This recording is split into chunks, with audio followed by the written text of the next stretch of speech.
bienvenida con las clases de semiología endocrinológica. El día de hoy vamos a hablar del tema de gónadas femeninas, ¿no? Insuficiencia y hiperfunción ovárica, ¿no? Es un tema muy importante porque, si bien es cierto, es poco tomado, pero a lo largo de la vida van a encontrar varios casos de esto, ¿no? Como toda historia, ¿no?, semiológica empieza con la anamnesis, ¿no? Hay ciertas cosas que hay que rescatar en la anamnesis de los pacientes con un problema como llamado disfunción ovárica. Actualmente en los protocolos del mundo el tema está dentro de lo que se llama disfunción ovárica, ¿no? Tenemos la edad menstrual de la madre y las hermanas, que muchos de estos pacientes a veces pueden arrastrar cierto problema hereditario, ¿no? Problemas de fertilidad en la familia, menopausia, historia de menopausia precoz en la familia, trastornos de diferenciación sexual, retraso mental, trastornos autoinmunes. Algunos problemas de hipofunción van a estar asociados a retraso mental. Enfermedades autoinmunes, ¿no? Las enfermedades autoinmunes son causas de infertilidad. Muchas parejas a veces ya a la etapa de por encima de 40 años están formando recién una familia, ¿no? Y se dan con la sorpresa de que no pueden tener familia. Lo intentan hasta que acuden a un ginecólogo especialista en infertilidad. Y muchas veces encuentran el problema de la disfunción ovárica como causa. Datos pre y perinatales, tales como la edad gestacional al parto, el bajo peso, patología gestacional asociada. Este es un esquema donde está lo que es la diferenciación de las gónadas, ¿no? Miren acá, tenemos que las gónadas hasta cierto tiempo son similares en la etapa embriológica, ¿no? Después existe ciertas hormonas, ¿no?, que pueden hacer que se realice la diferenciación, ¿no? Por ejemplo, la ausencia de andrógenos y de esa llamada hormona antimulleriana, ¿no?, genera de que la mujer desarrolle gónadas, ¿no?, gónadas femeninas, ¿no? Es por la ausencia de andrógenos y esta hormona, ¿no? Y el varón, ¿no?, continúa en su diferenciación gonadal, ¿no? Lo mismo sucede para las gónadas externas, ¿no?, que puede pasar. A ver. Normalmente, ¿cómo hacen? Ya no, una vez cerrado, ya no entra nadie más. Déjalo abierto. O la parte de atrás, déjalo abierto para que puedan ingresar por ahí. A ver, un compañero de ustedes para que abra la puerta de atrás, pero no estén entrando adelante. Ciérralo bien, ¿ya? Siguiendo con la anamnesis, otra cosa que hay que registrar son los antecedentes personales, los hábitos de estilo de vida.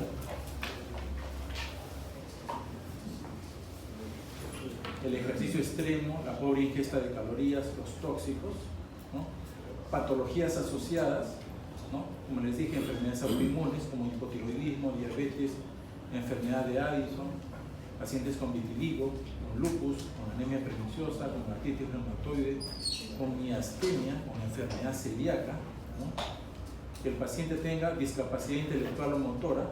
Muchas veces forma parte, la hipofunción ovárica forma parte de un síndrome un poco más grande.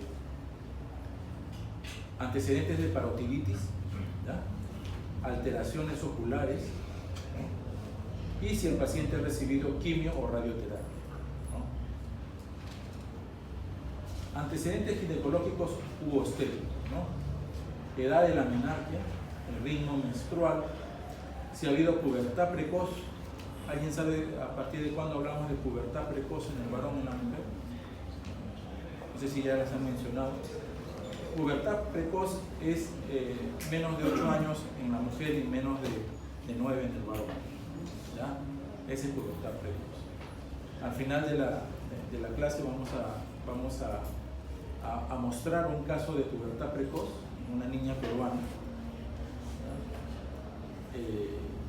Historia de menorragias o retraso de la menopausia, ¿no?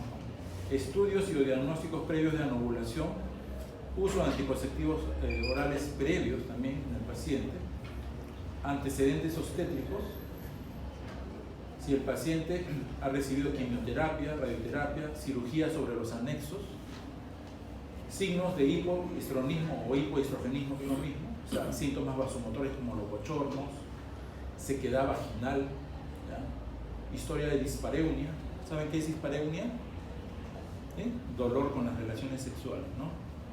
Incontinencia urinaria. Dentro de la dispareunia, por ejemplo, al hablar de dolor con las relaciones sexuales, puede ser que hay un exceso de sequedad vaginal, ¿no? Y eso puede provocar dolor, ¿ya?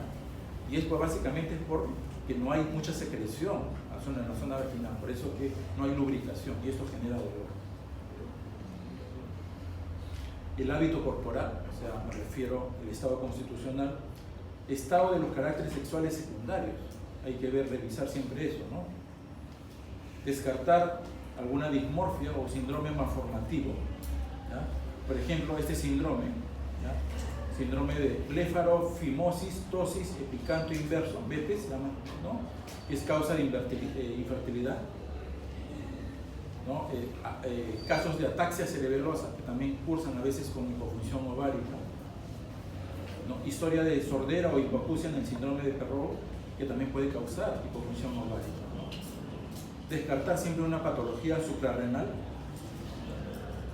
signos de hiperandrogenismo, seborrea, acné, infertilidad, virilización, hirsutismo, típicos en el paciente con ovario poliquístico, ¿no? El hiperandrogenismo. Descartar signos de patología autoinmune, vitiligo, esoftalmos, bóceos, signos de hipotiroidismo, etc., ¿no? Hay muchas cosas que rescatar tanto en la anamnesis como en el examen físico, ¿no? Ver si la paciente ha tenido una evaluación ginecológica, una ecografía transvaginal, por ejemplo, permite identificar si hay presencia de ovarios. No va a ser que sea un problema primario prepuberal y no haya ovarios, ¿no? Pruebas de laboratorio, ¿no? En mujeres de menos de 40 años, ¿no? Con amenorrea y en estudio de hipofunción, se le pide esta serie de dosajes séricos, ¿no? Hormona antimileriana, ¿no? Gonadotrofinas, estrógenos, prolactina, TSH, anticuerpos antiperoxidasa, ¿no? Pacientes que no tienen amenorrea y tienen antecedentes familiares de insuficiencia ovárica primaria, determinación del FMR1, que es un despistaje del síndrome de X frágil, que también cursa con hipofunción ovárica, ¿no? La biopsia ovárica no está muy sugerida, o sea, es poco útil en realidad, ¿no? El consejo genético, ¿no? Consejo genético se refiere que si hay historia en la familia, ¿no? Familiar de algún problema genético, ¿no? Que tenga característica hereditaria en varios se llama miembros de la familia, y que se le haya hecho un consejo genético para a veces interrumpir el embarazo, ¿no? Porque sabemos que el niño va a nacer con todos estos problemas. En otros países sí hacen el consejo genético como parte de una rutina, cuando detectan que en la familia hay historia de esto de acá y que hay sugerencias en los controles prenatales que el bebé no está yendo bien. Entonces, si hay historias, probablemente que el bebé también no esté yendo bien por estos problemas. Le hacen un consejo genético, ¿no? ¿Sabían que en Europa, en países como Italia, está prohibido a las mujeres mayores de 40 años embarazarse, ¿no? Está penado, ¿no? Entonces, pierden varios beneficios cuando una pareja más de 40 años gesta, ¿no? Por lo menos en las zonas urbanas está prohibido, ¿no? Y muchos países a veces de Europa tienen ciertas consideraciones en cuanto a los problemas de fertilidad, ¿no? Hay una manera de control, ¿no? De natalidad, pero también hay una manera de que de una manera genética se haga consejo de que hay mucho riesgo de que el bebé salga con problemas, ¿no?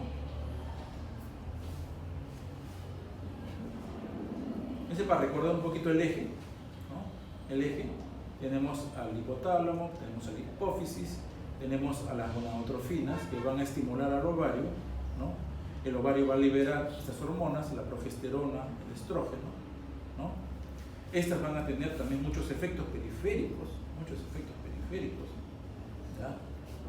Y si bien es cierto acá, el eje se muestra como un eje aislado, pero no es así, ¿no? Muchos de estos ejes también se entremezclan con el eje, por ejemplo, el eje adrenal, ¿no? Por ejemplo, les pongo un caso, ¿no? Las mujeres que tienen mucha obesidad abdominal, ¿no? Obesidad abdominal, en mujeres que tienen obesidad abdominal, ¿no? Esto sugiere que la grasa abdominal, ¿no? haga una conversión periférica y se convierta en estrógenos. Y estos estrógenos puedan estimular, ¿no? en una mujer, ¿no? Genéticamente predispuesta, ¿no? cánceres de ovario o de mama, ¿ya? Entonces muchos ginecólogos, cuando están viendo una mujer que tiene cáncer de mama o de ovario, están viendo el grado de ¿cómo se llama?, de obesidad abdominal, para que le hagan recomendaciones luego del tratamiento, ¿ya? Porque en esa obesidad abdominal es una fuente para estrógenos. Es importante.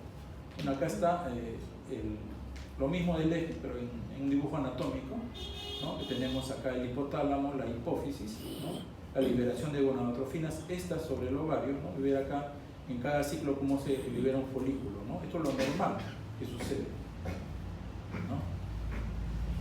Ahora vamos a ver las dos partes, ¿no? La hipofunción y después la hiperfunción. La insuficiencia ovárica, ¿no? Si bien es cierto, si ustedes buscan guía de manejo de insuficiencia ovárica, todos los van a guiar a lo que se llama la insuficiencia primaria, ¿no? A la insuficiencia primaria. Entonces, la gran mayoría ¿no? Porque es la más frecuente, pero es necesario conocer todo tipo de insuficiencias ováricas que existen, ¿no? Tenemos la insuficiencia ovárica, puede ser total o parcial. Total comprende la ovogénesis y la producción hormonal, las dos, ¿no?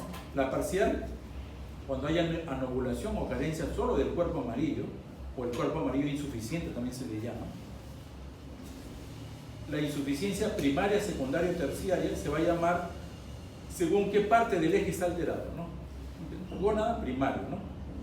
Secundario y terciario, ¿no? Si el problema básicamente es gonadal en el ovario, eso se llama primario. Y es la insuficiencia más frecuente, la primaria, ¿no? Que es la que vamos a detallar bien. La prepuberal o pospuberal también, la primaria se clasifica en prepuberal o pospuberal, ¿no? La prepuberal, hay amenorrea primaria, hay ausencia de caracteres sexuales, ¿no? Y el desarrollo eunucoide, ¿no? La postpuberal, eunucoide significa que los genitales son pequeños, a eso se refiere, ¿no? Es un término usado más en el varón, ¿no? En el varón, el cual no ha tenido un desarrollo testicular adecuado. Postpuberal, hablamos de paciente que ya alcanzó la pubertad y que tenga oligohipomenorrea hasta una menorrea secundaria, involución mamaria o infertilidad. Son las personas que ya han estado arreglando, que ya han estado produciendo ya folículos, ¿no? ováricos, óvulos, ¿no? Y que después de un tiempo hacen una menorrea, ¿no? Antes de la menopausia, ¿no? Se dice que la menopausia en mujer peruana es entre 48 y 52 años. La gran mayoría de mujer peruana, ya sea de la costa o de la sierra, están en ese lapso, ¿no? Dejan de regar entre los 48 y los 52 años, en ese periodo, ¿ya? Pero hay mujeres que a los 30 pueden tener un problema de amenorrea, ya no reglan ya. Entonces, si quieren todavía tener familia, pasan un estudio de infertilidad. Y si arroja que es por un problema de hipofunción ovárica, tiene que ser estudiado, ¿no? Hay que estudiarlo con estudios de imagen, con estudios de laboratorio, estudios de función ovárica, para ver cuál es el problema, ¿ya? Estamos hablando, no hablamos de hipofunción cuando la mujer llega a los 50 años, eso es la parte fisiológica, toda mujer va a llegar a eso. Hablamos de eso cuando la mujer hace un problema precoz, ¿no? Causas de infertilidad, ¿no? Miren acá las causas de infertilidad. Tenemos como 25%, la gran mayoría, trastornos ováricos, ¿sí? Le sigue 15% de endometriosis, ¿no? Otra causa frecuente cuando el problema es ginecológico, o sea, es debido a la mujer, ¿no? Tenemos, ¿no?, adhesiones pélvicas por cirugías previas, bloqueo tubárico. Acá en el Perú, bloqueo tubárico es hablar de tuberculosis muchas veces, ¿no? Mujeres que han tenido muchas veces infecciones, y estas infecciones no solo han llegado a cuello uterino, sino han ido un poquito más arriba, de forma ascendente, han llegado hacia el tubo, o sea, hacia las trompas de falopio, y han obstruido. El germen que suele hacer esto es la TB. La TB suele hacer eso. Entonces, muchas veces la causa de un bloqueo tubárico bilateral es la TB. Otras anormalidades tubáricas que pueden ser de causa congénita, ¿no? Hiperprolactinemia. Mujeres se llama adultas jóvenes que de un momento, sin estar embarazadas, empiezan a producir leche, ¿no? Tienen galactorrea, ¿no? Y justo en ese momento empiezan a presentar, ¿no?, problemas menstruales, ¿no?, que pueden tener una menorrea. Entonces tienen que ser estudiados, ¿no? Y miren que existe no explicada, 10%. También existen muchas veces causas de infertilidad que no son explicadas. Se descarta la parte masculina, y en la parte femenina no se logra encontrar una causa, ¿no? Pero generalmente la más frecuente es que sea un trastorno, ¿no?, ovulatorio, ¿no? Un trastorno ovulatorio que debe ser estudiado. Pero miren, es 25%, es irregular, ¿no? Es un cuarto de mujeres que pueden tener ese problema. Ahora vamos a dividir a la insuficiencia ovárica primaria en prepuberal y pospuberal, ¿ya?, que son las más frecuentes causas de insuficiencia ovárica. Tenemos el 60% de los casos en general, ovárica primaria prepuberal, ¿no? La alteración va a radicar en la gota, o sea, en el mismo ovario. Etiología: 80% de casos de esta primaria prepuberal hay trastornos de diferenciación sexual, ¿no?, como digenesia, por ejemplo, tipo Turner, 57%, más de la mitad, tipo Turner, ¿no?, o sea, 45X0, ¿no? Otros trastornos genéticos, 22%, ¿no? Una disgenesia gonadal pura y un grupo heterogéneo que cursan con ovarios hipoplásicos. ¿Cuál es el cuadro clínico de la insuficiencia ovárica primaria prepuberal? Una amenorrea primaria, ¿no? La amenorrea primaria se define como una menarquia que no aparece antes de los 16 años a nivel del mar y 18 años en altura, ¿ya? Caracteres sexuales secundarios ausentes o poco desarrollados, ¿ya? Por ejemplo, ¿qué se busca en una mujer, ¿no?, que antes de los 13 años ya tenga telar, ¿ya? Y en el varón que tenga crecimiento testicular, ¿no?, antes de los 14 años, porque si no estamos hablando de una pubertad tardía, ¿ya? Entonces hay ciertas consideraciones en cuanto a edad para que se inicie. Pero ¿qué se busca en la mujer? La telarquia, ¿no? Lo primero que se busca. En la digenesia gonadal pura, los pacientes son de talla alta con proporciones corporales de tipo eunucoide. Son ciertas características constitucionales que puede tener el paciente, ¿no? En la digenesia gonadal tipo Turner, ¿no?, presentan anomalías somáticas, talla baja, cuello ancho, con pterillum cólico, ahorita lo vamos a ver qué cosa es eso, cúbito valgo exagerado y anormalidades cardíacas. Este es el pterillum cólico o cuello alado, ¿no? Este es un síndrome de Turner, ¿no? Son niñas, ¿no?, con una genética de 45X0, ¿no? Miren acá, ¿sí?, los ojos un poquito separados, la implantación baja de los cabellos, ¿no? Miren acá, muy baja, también de los pabellones auriculares. Miren, los pabellones auriculares están abajo, ¿no? Deben estar más arriba, miren, ¿no? Y el pterillum cólico,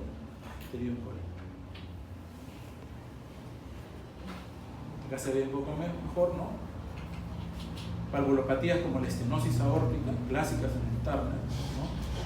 Miren como a partir del codo, ¿no?, el antebrazo está bien abierto, ¿no? Se llama cúbito valgo, ¿ya? Hay amenorrea primaria, acortamiento del cuarto metacarpiano, puede haber nebus, el tórax está ancho, ¿no? Implantación baja del cabello, mamilas hipoplásicas, cara de esfinge, ponen, ¿no? Algunos términos utilizan, ¿no? Boca de carpa, carpa es un pez, ¿no? Y el cuello al lado, que es el Pterygium colli, ¿no? Estas manifestaciones se ven en esta insuficiencia primaria prepuberal, ¿no? Tipo Turner se llama, ¿no? Gastal 45, miren acá el par sexual está ausente, el otro par, solo está el X, pues se llama X45X0, ¿no? Acá, en el Turner, miren acá, ovario normal, miren está arriba, en el Turner, un ovario anormal, pequeño, hipoplásico, descendido, ¿no? Y la parte constitucional de ¿no? el Pterygium colli, ¿no? Y el tórax ancho, ¿no? El cúbito valgo, ¿no? Cúbito valgo. El diagnóstico. Una amenorrea primaria, esta es pregunta de examen, amenorrea primaria con título alto de gonadotrofinas define a una insuficiencia ovárica primaria, ¿ya? Amenorrea primaria con título alto de gonadotrofinas, insuficiencia ovárica primaria, ¿ya? La disgenesia gonadal, ¿no? Cuando hay disgenesia gonadal, determinación de la cromatina sexual que la han visto anteriormente y el cariotipo, ¿no? En muchas de esas niñas, mejor dicho, ¿no? Porque más prepuberal, hacerle una ecografía o la laparoscopía para visualizar el aparato genital interno, que muchas veces no está bien desarrollado, está hipoplásico, ¿no? El diagnóstico diferencial de amenorrea primaria, ¿no? Hacerlo con este síndrome, ¿no? Rokitansky-Kuznets, ¿no? Donde hay ausencia del útero y la parte superior de la vagina, ¿no? Hay un útero infantil, también puede ser, ¿no? Y también con el síndrome de testículos feminizados, ¿ya? Testículos feminizados.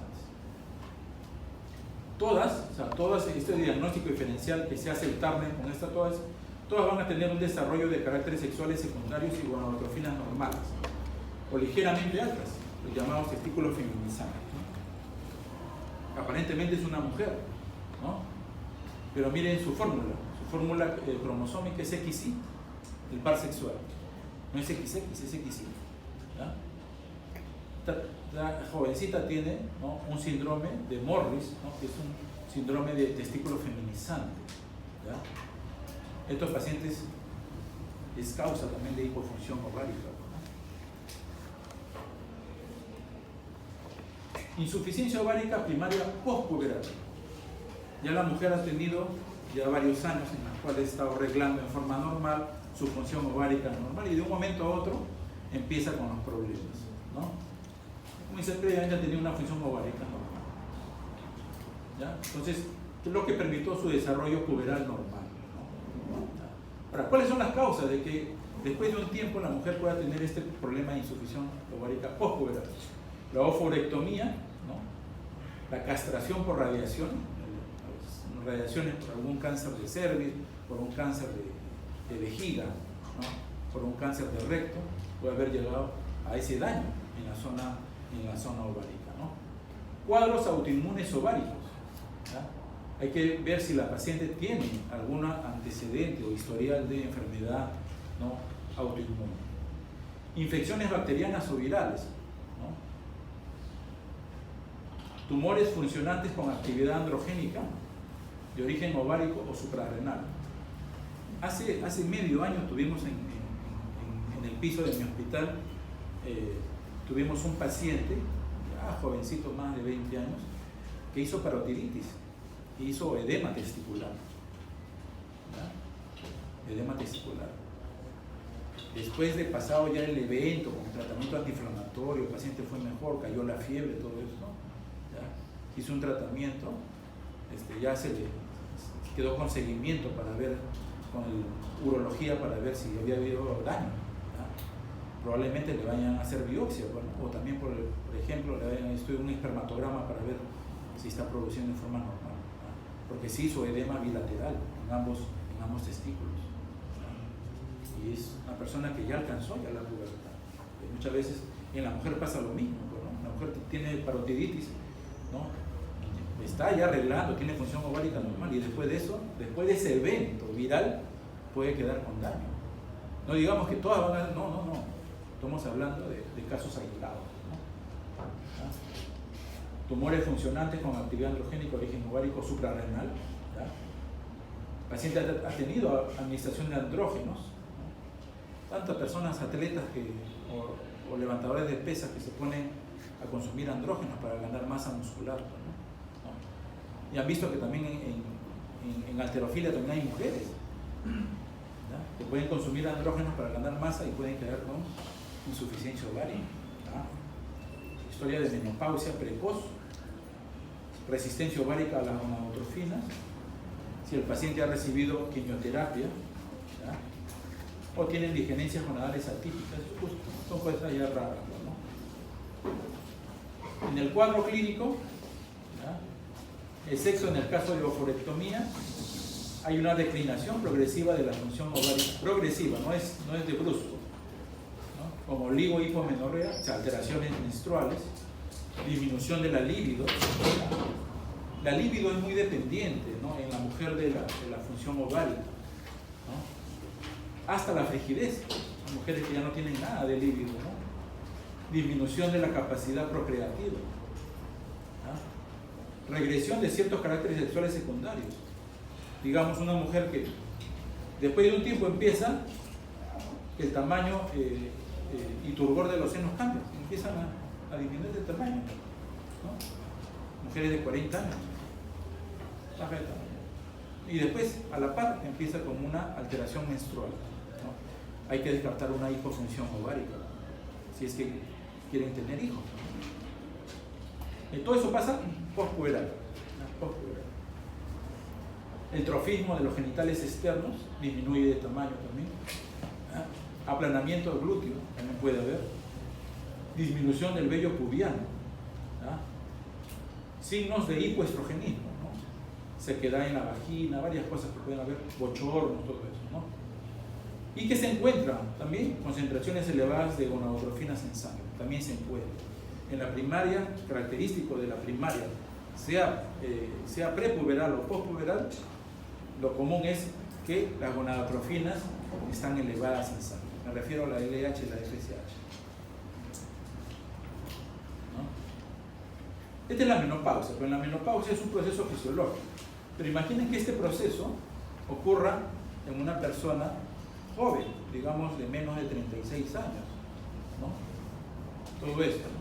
Con disfunciones vegetativas, con mareos, bochornos, ¿no? Entonces, eso ya no es normal. Esto de acá es debido a la menopausia, pero imagínense que eso ocurra en una mujer joven, ¿no? Entonces, puede ser causa de hipofunción ovárica, ¿no? Después ya nos vamos a lo más raro, ¿no? Que es la ovárica secundaria y la terciaria.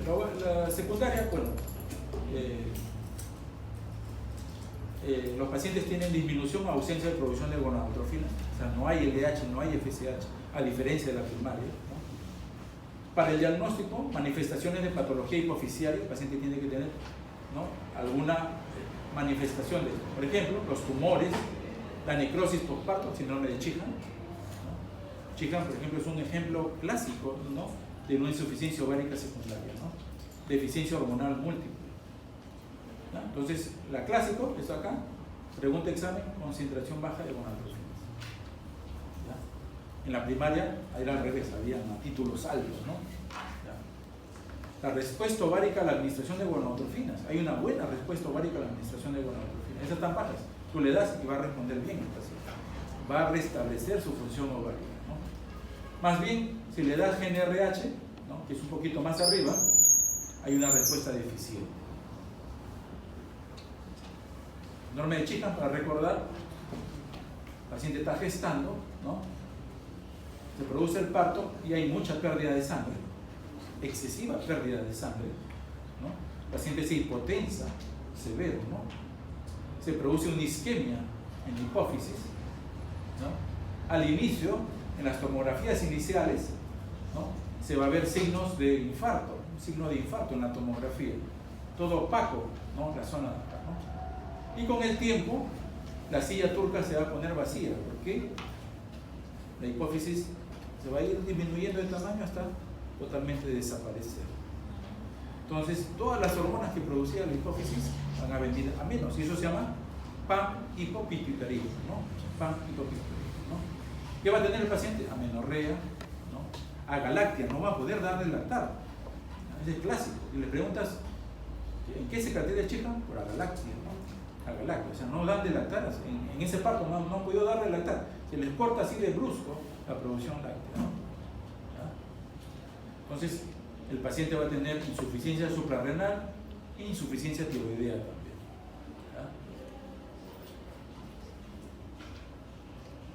¿Ya? A la mujer, ¿no? Se le caen las cejas, ¿sí? Se le caen totalmente las cejas, especialmente la cola de las cejas se le cae, ¿no? Y eso me dice que hay una insuficiencia tiroidea. ¿Ya? El vello axilar se desaparece, se cae, se desaparece, ¿no?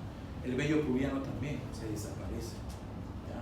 Entonces yo sé que el eje tiroideo está venido a menos. ¿Ya? Si por ahí le encuentro a la paciente hipotensa, asténica, hipotérmica, hipoglicémica, ya sé que el eje adrenal está también alterado, está con hipofunción. ¿Ya? Y si los caracteres sexuales secundarios involucionan, o sea, los senos prácticamente desaparecen, ¿no? ¿Ya? ¿Cómo se llama? Pierde el trofismo vaginal, entonces estoy ante una insuficiencia también de la parte gonadal, ¿no? Entonces ya hay un panhipopituitarismo, ¿no? Curiosamente el paciente, ¿no? Se aclara, su piel se aclara. ¿Ya? Por alguna razón, ¿no? Están emparentadas la hormona folículo estimulante con la melanoestimulante. Si baja, cae la folículo estimulante, también la melanoestimulante se viene abajo. ¿Ya? Y el paciente empieza a perder color, se aclara. Y muchas veces ese aclaramiento de la piel es diagnóstico. ¿Ya? Es diagnóstico. Síndrome de Chica. Insuficiencia ovárica terciaria, estamos en el nivel más alto, a nivel hipotálamo. Eso es mucho más raro, ¿no? Y hay procesos expansivos que logran chocar con el hipotálamo, o problemas infecciosos o vasculares, ¿no? ¿Qué clínica va a tener el paciente? Hipertermia, diabetes insípida, alteraciones del apetito y del sueño, ¿no? Como les digo, es mucho más raro, ¿no? La producción de gonadotrofinas tiene características prepuberales, en baja concentración, carente de pulsos y ciclismo, ¿no? Hay una respuesta adecuada de gonadotrofinas luego de estimulación con GnRH. Como el problema es hipotalámico, el GnRH les hace bien a estos pacientes, ¿ya? Pero es un caso raro de infertilidad y de insuficiencia ovárica, ¿no? ¿Sí?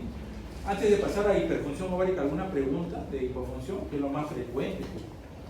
Acá veo varias mujeres, ¿no? Que probablemente en su práctica clínica van a ver eso. A veces le van a hacer alguna consulta. ¿Tienen alguna duda? A ver. La anovulación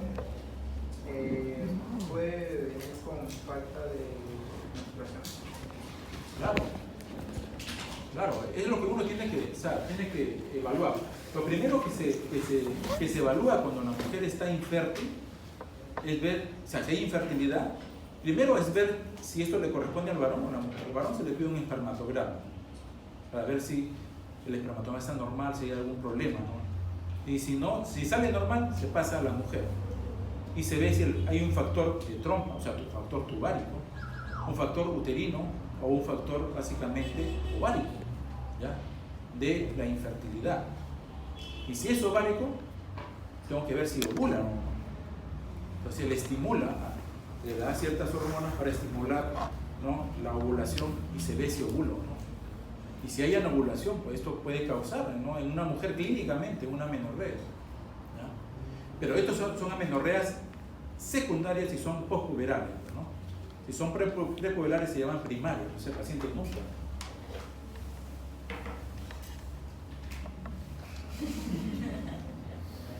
Doctor, sí. ¿Y cuándo se considera una anovulación crónica? ¿Cuándo se considera una anovulación crónica? Que no sea fisiológica, claro. Exacto. Anovulación crónica, estamos hablando ya una mujer que es infértil, ¿no? ¿no? Recuerden que la ovulación normal va acompañada también de sangre, ¿ya? De sangre, o sea, todo funciona así, funciona a la par, ¿no? Si hay sangre es porque va a haber ovulación, ¿ya? Hay una hiperplasia a nivel del endometrio, ¿no? Preparándose para una posible gestación, ¿no? Pero se prepara también porque hay función ovárica también. Si no va a haber función ovárica, tampoco va a haber menstruación. Pues muchas de estas mujeres no tienen menstruación. Y esto hace suponer que tampoco hay ovulación, ¿ya? Si eso se produce en el tiempo, más de 3 meses, ya lo consideramos crónico. ¿Alguna otra pregunta? A ver. El ovario poliquístico es más bien, no es de hipofunción, es de hiperfunción. Justo lo que vamos a hablar. El ovario poliquístico muchas veces se confunde con hipofunción, pero no, es al revés, ¿ya? Es al revés. Hiperfunción ovárica, hay una producción excesiva de andrógenos o estrógenos, ¿ya? Andrógenos o estrógenos, ¿ya? Por el ovario, ¿ya? Posiblemente debido a un tumor primario del ovario, ¿ya? O a una hipoplasia ovárica gonadotropo dependiente, ¿ya? Pero miren que es andrógeno o estrógeno. Por ejemplo, cuando son andrógenos, o sea, cierta parte, cierta histología del ovario, le van a decir que va a liberarse andrógenos, ¿no? El hiperandrogenismo se presenta como seborrea, acné, fertilidad, infutismo, virilización. Pregunta de examen, por si acaso. Dentro del hiperandrogenismo ovárico funcional se incluye al síndrome de ovario poliquístico, ¿ya? Hiperandrogenismo, ¿no? ¿Qué es la causa más frecuente de hiperandrogenismo de comienzo peripuberal? Alrededor de la, ¿no? Muchas jovencitas que ya, desde jovencitas ya tienen, ¿no? El vellito acá en las zonas del varón, o sea, hirsutismo, una patilla gigante está acá, ¿no? ¿Sí? Por acá le sale también un montón de vello, ¿no? Le sale vello por acá, en el antebrazo, bastante, ¿no? Parecen ositas, ¿no? Y ese acné que tiene uno cuando es joven, a ella les dura buen tiempo. Ya están, pasaron la adolescencia, y siguen con el acné, ¿no? Y no solo eso, ya pueden tener ciertas molestias que pueden hacer suponer que tiene ovario poliquístico. Me refiero a problemas de menstruación, ¿no? Mujeres que empiezan a arreglar, digamos, 2 o 3 veces en un mismo ciclo, ¿ya? Entonces se le hace una ecografía y se encuentra que tiene un ovario poliquístico y se le piden un montón de exámenes para confirmar el diagnóstico. Es un síndrome. El síndrome abarca varias cosas, no es una sola cosa, son varias cosas, ¿no? Entonces, ya, el síndrome de ovario poliquístico, que es la causa más frecuente de hiperandrogenismo de comienzo peripuberal, ¿no? Y afecta al 6% de toda la población femenina, ¿ya? Las causas pueden ser tumores secretorios de andrógenos en tejidos periféricos, hiperprolactinemia. Muchas mujeres tienen, aparte del ovario poliquístico, también producen la lactorrea, ¿no? Ovarios androgénicos, LH dependientes, ¿no? Y puede haber también un androgenismo ACTH dependiente, o sea, ya a la par con el eje adrenal, ¿no? No solo el eje gonadal. ¿Sí? A lo que me refería, ¿no? Cómo reconocer, ¿no? A las chicas se comienzan a... ¿Sí? Acné, ¿no? El acné. ¿Sí? Miren acá las patillas hasta acá, ¿no? ¿Sí? Doctor, ¿esa característica siempre es característica de un síndrome ovario poliquístico o puede variar? Puede variar, puede ser más leve. O sea, el hirsutismo, que nos dice que hay crecimiento en las zonas del sexo opuesto, a eso se refiere el hirsutismo, ¿no? Puede ser más leve que eso. Puede ser acá, por ejemplo, nada más, en el bigote, nada más, o acá nada más, ¿verdad? Pues, pero hay personas que siguen en exceso. Esto va a depender del nivel de andrógenos que está produciendo el ovario, ¿ya? Síndrome de ovario poliquístico, ¿no? Síndrome heterogéneo con diferentes etiologías posibles, ¿no? Cursa con hiperandrogenismo, oligomenorrea o amenorrea, ¿sí? Infertilidad, miren, son varias cosas. Incremento de la relación LH, se le dosa y se ve si la relación está aumentada, ¿verdad? La LH se encuentra alta, más bien la FSH está normal o baja, ¿verdad? pregunta, por eso lo pongo con rojo, todo lo que pongo con rojo es pregunta. Puede cursar con obesidad, ¿ya? Puede cursar, o sea, puede o no haber obesidad, ¿ya? Hiperprolactinemia puede haber, ¿ya? Con galactorrea o sin ella, y aumento de la resistencia a la insulina, es lo que a veces acompaña al síndrome de ovario poliquístico, ¿no? Aumento de la resistencia a la insulina. Para eso hay pruebas de tolerancia, ¿no? Que se hacen. ¿Ya? También provoca anovulación, una hipofunción ovárica, ¿no? ¿Ya? Al haber exceso de andrógenos, se interrumpe la de estrógeno, ¿no? ¿Sí? Se produce el síndrome. ¿Sí? Acá está una imagen anatómica en ambos. A veces puede ser, no, por lo general es bilateral, es bilateral. Los ovarios son más pequeños, chiquitos, acá es gigante, ¿no? Síntomas, ¿no? Ciclos irregulares, la gran mayoría tienen eso, infertilidad, ¿sí? No tienen periodos, sangrado irregular, vello facial, acné y obesidad. Ahí están los porcentajes, ¿no? No es que todos vayan a tener todo, como tu pregunta, ¿no? Puede ser parcial, pero hay personas que pueden tener. Eso va a depender del nivel de andrógeno.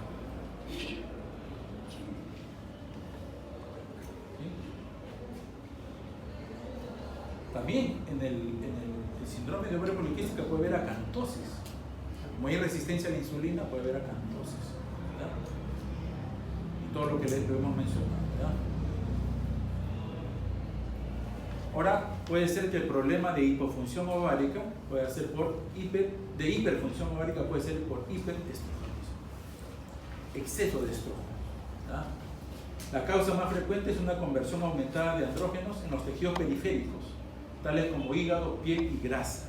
Es lo que les decía anteriormente, ¿no? Muchas veces el exceso de grasa, ¿ya? Puede también producir estrógenos, ¿ya? Una mujer dice, pero doctor, yo no estoy tomando nada de anticonceptivos como para que me dé un problema de quistes en la mama o quistes en el ovario, ¿no? Ni un suplemento, pero tiene obesidad abdominal. Y esa es también una fuente de estrógenos, ¿ya? Fuente de estrógenos. Y recuerden que también puede ser fuente de estrógenos para problemas malignos, ¿ya? Problemas malignos. Muchos ginecólogos le dicen a la mujer que tiene cáncer de mama o tiene cáncer de ovario de que disminuya, ¿no? La obesidad abdominal, ¿ya? Para que ya no se elimine por lo menos la fuente abdominal de estrógenos. ¿Ya? La otra causa es una hipersecreción ovárica, ya sea por una enfermedad primaria como los quistes foliculares funcionantes o tumores, ¿no? A veces estos quistes son LH dependientes, ¿ya? O bien una estimulación secundaria debido a un HCG aumentado, ¿no? Clínicamente puede haber hiperplasia de endometrio y menorragias, ¿no? Sangrados abundantes más bien, ¿no? Ya no es amenorrea como en el caso de la hipofunción, sino hipermenorrea, muy sangrados abundantes, ¿no? Pero en el síndrome de ovario poliquístico lo que puede haber más que todo es trastornos de la menstruación, ¿no? Esto de la pseudopubertad precoz, algunos textos lo incluyen dentro de lo que es el capítulo de hipofunción e hiperfunción ovárica, ¿no? Y algunos lo toman como un tema aparte, ¿no? Por eso que he hecho un pequeño resumen nada más. En la pseudopubertad precoz hay pubertad precoz periférica, existe un hiperandrogenismo o hiperestrogenismo más que una maduración sexual. Los pacientes no desarrollan gónadas, que permanecen pequeños e histológicamente sin cambio de maduración. Se puede demostrar la presencia de patología suprarrenal, especialmente más que gonadal, ¿no? Secreción anormal de esteroides sexuales hace que haya un freno de las gonadotrofinas, ¿ya? Por el exceso de esteroides sexuales. Dependen del tipo de hormona sexual producida, desarrollan una pubertad precoz, iso o heterosexual. Independiente, la pseudopubertad precoz independiente del GnRH, independiente del control del hipotálamo. ¿Ya? Aquí están, bueno, las causas mismas que he mencionado. Acá mencionan al síndrome de McCure-Arry, ¿no? Que es el clásico de pseudopubertad. Y lo que pongo acá Es una foto de pacientes con pubertad precoz, no pseudopubertad, sino pubertad precoz, ¿ya? Con hiperfunción ovárica, ¿ya? Miren que tienen una telarquía, la telarquía es temprana, ¿ya? Antes de los 8 años, es una niña prácticamente, ¿ya? Pero antes de los 8 años ya tienen telarquía, ¿no? Una niña, ¿ya? Y esta de acá es peruana, fue un caso mundial en los años 40, ¿no? Lina Medina, ¿sí? Está en los textos de semiología antiguos, ¿no? A los 5 años se embarazó. Ella dormía con sus padres, ¿no? No se le encontró signos de violación.